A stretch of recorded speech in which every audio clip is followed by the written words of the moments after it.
यदि आप वाकई में अंग्रेजी सीखना चाहते हैं या फिर अभी आप अंग्रेजी सीखना स्टार्ट कर रहे हैं और आप इस बात पर कंफ्यूज हैं कि हमें इंग्लिश को कहाँ से पढ़ना चाहिए, कौन से टॉपिक से स्टार्ट करना चाहिए, तो आपको आज की इस वीडियो को लास्ट तक देखना है। और आज की इस वीडियो में हम इंग्लिश ग्रामर के सभी टॉपिक्स के बारे में बात करेंगे कि आखिर हमें कौन से टॉपिक को पहले पढ़ना चाहिए, कौन से टॉपिक को सबसे लास्ट में पढ़ना चाहिए, और वो सारे टॉपिक्स आपको मिलेंगे कहाँ, ये भी बात करेंगे। तो चलिए वीडियो को शुरू करते हैं।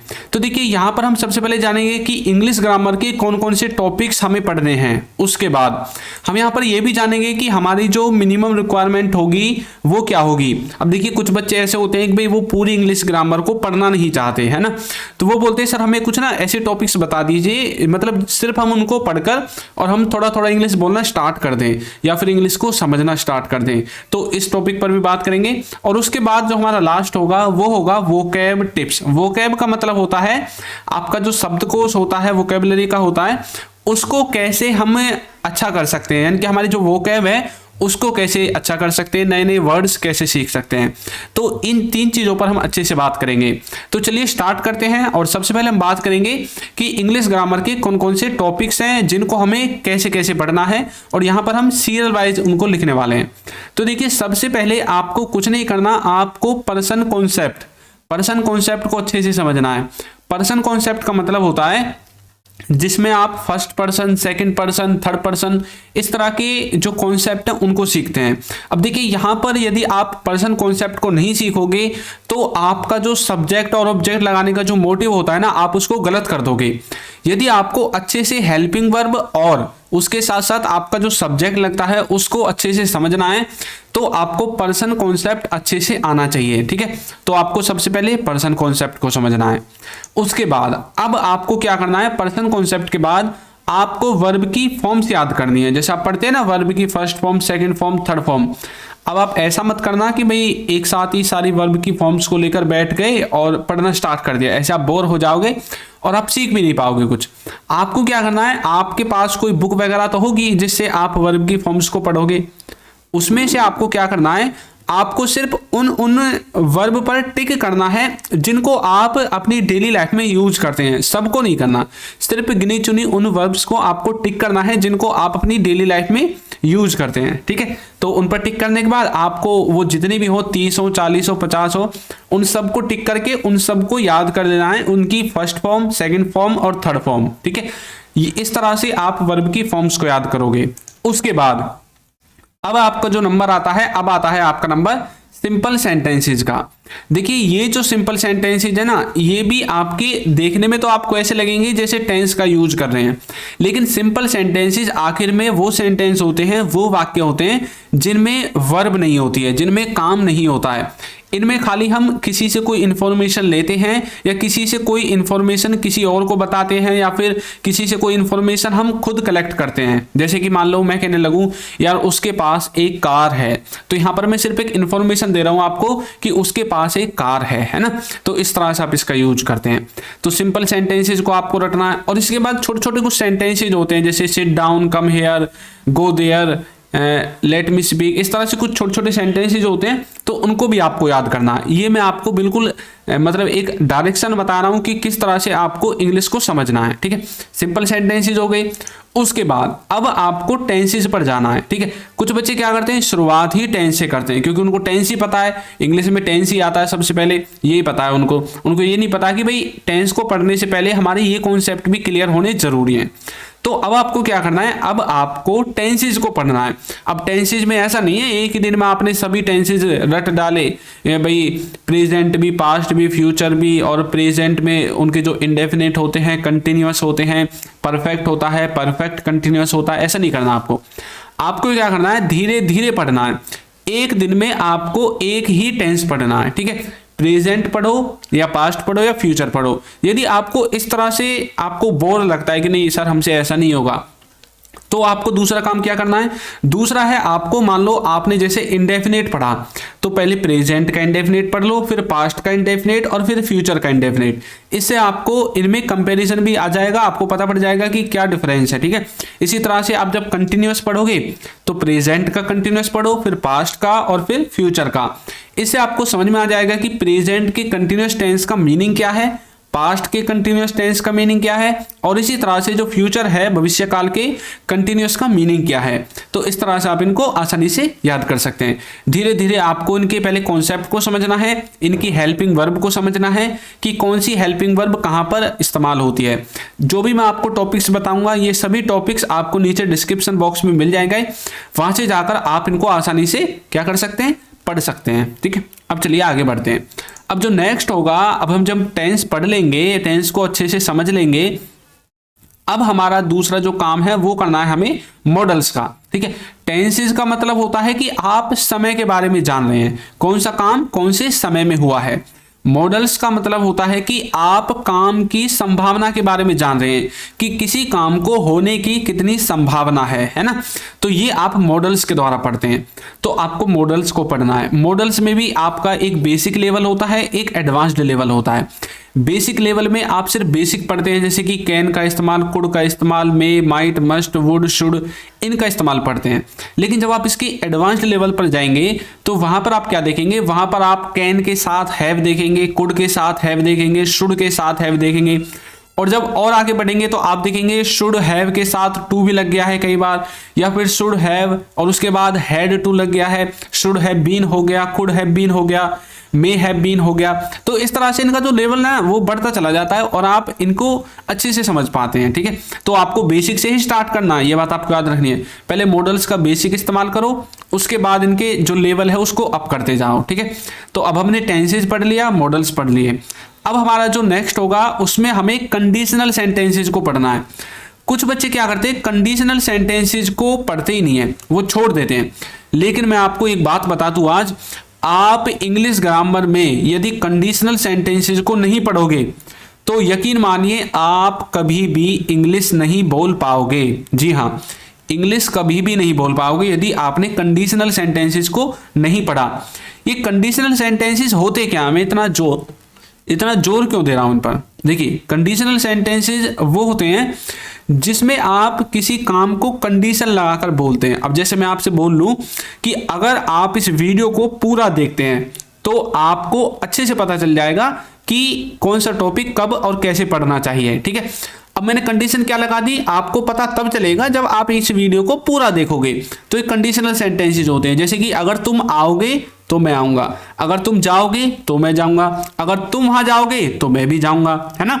तो ये क्या होते हैं, ये कंडीशनल सेंटेंसेज होते हैं। तो इनको समझने की जरूरत होती है, ठीक है। इनको आपको पढ़ना है जरूर।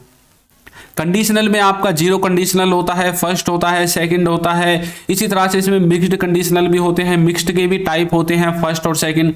और इस तरह से आप इन सबको पढ़ना है, तब आप अच्छे से समझ लेना। अब देखिए, जब आप इतनी चीजों को पढ़ लोगे ना, अब आपको थोड़ा सा ऐसा लगने लगेगा, हाँ भाई मैं तो इंग्लिश सीख गया हूं, मतलब इंग्लिश मुझसे आ गई है, ठीक है। अब आपको क्या करना है, अब एक बार आपको थोड़ा सा नरेशन को देख लेना है, ठीक है। किसको, नरेशन को।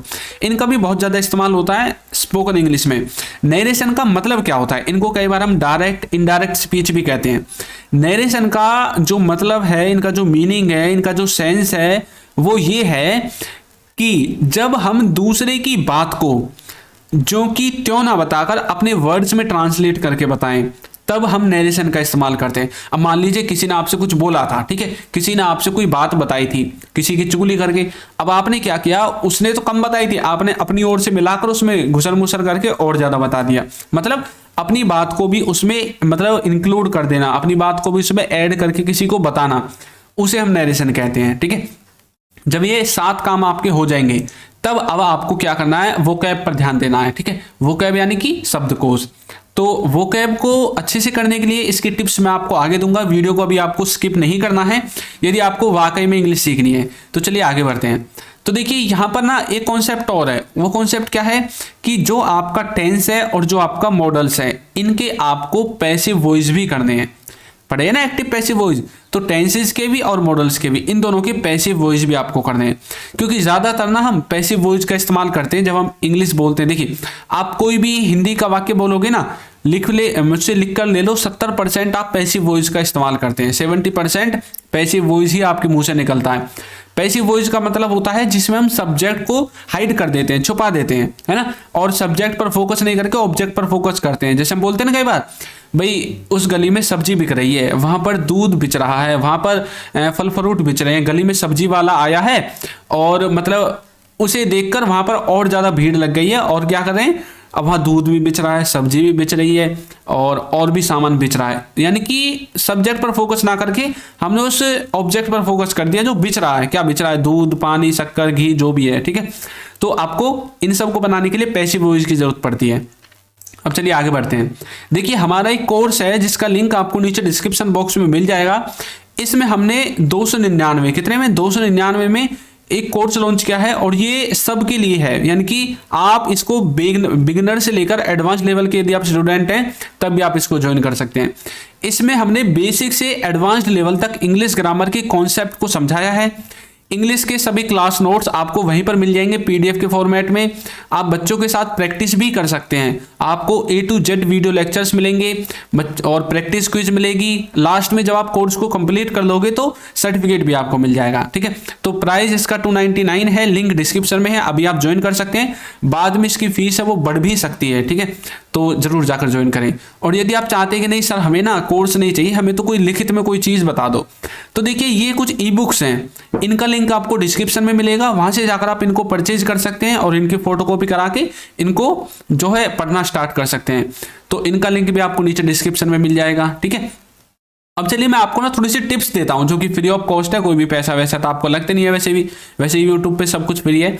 तो ये टिप्स क्या है कि आपको जब आप इंग्लिश पढ़ोगे ना तो टेंसेज वगैरह होते हैं या फिर और भी जो चीजें पढ़ोगे तो उनको रटना नहीं है। रटने का मतलब होता है जैसे किसी वाक्य के लास्ट में चुका आ गया, चुकी आ गई, गागेगी आ गई, तातेती आ गई, तो वो हो गया भैया प्रेजेंट का, पास्ट का, फ्यूचर का। ऐसी चीजें आपको नहीं रटनी है। यदि आप इनको रटोगे ना तो लिख के ले लो, आप कभी भी इंग्लिश नहीं सीख पाओगे।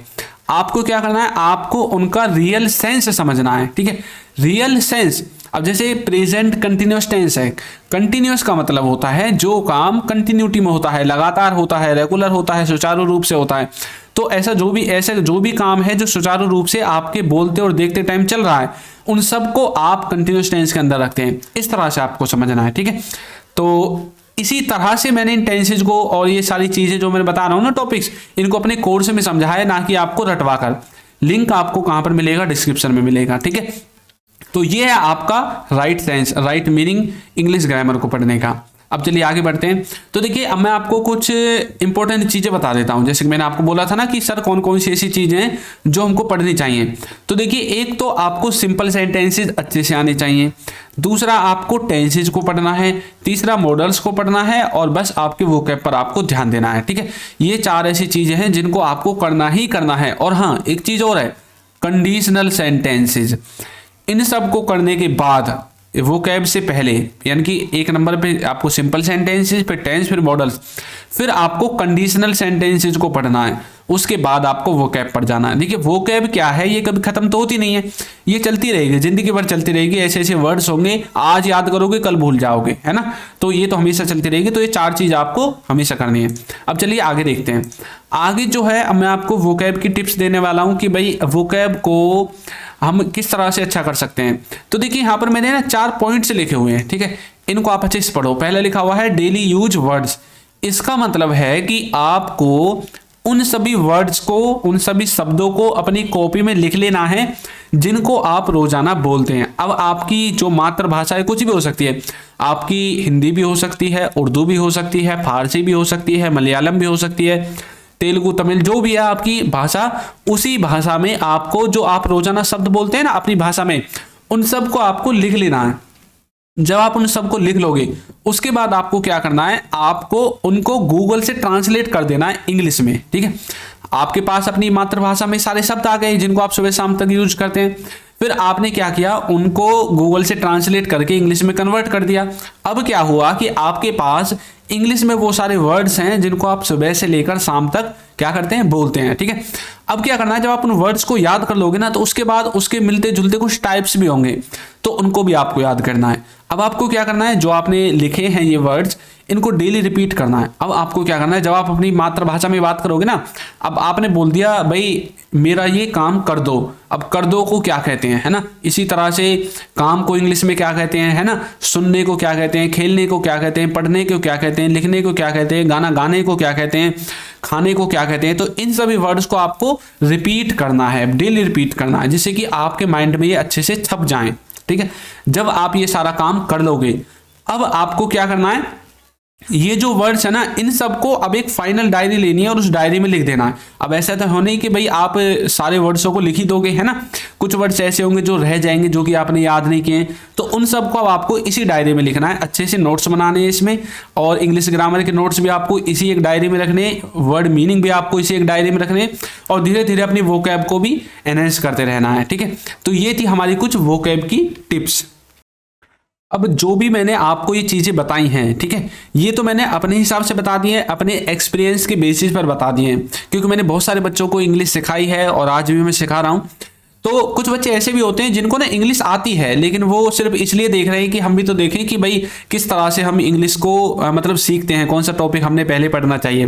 तो यदि आपको लगता है कि नहीं सर हमें तो दूसरा वे था जिससे हमने इंग्लिश सीखी थी, तो आप उसको भी कमेंट करके बता सकते हैं, जिससे कि और भी बच्चों को फायदा हो कि सर हमने तो इस तरह से सीखी है ना। तो बच्चे कमेंट्स को पढ़ेंगे तो उससे भी उनको भी थोड़ा सा फायदा हो जाएगा। तो आप कमेंट करके हमें जरूर बताएं।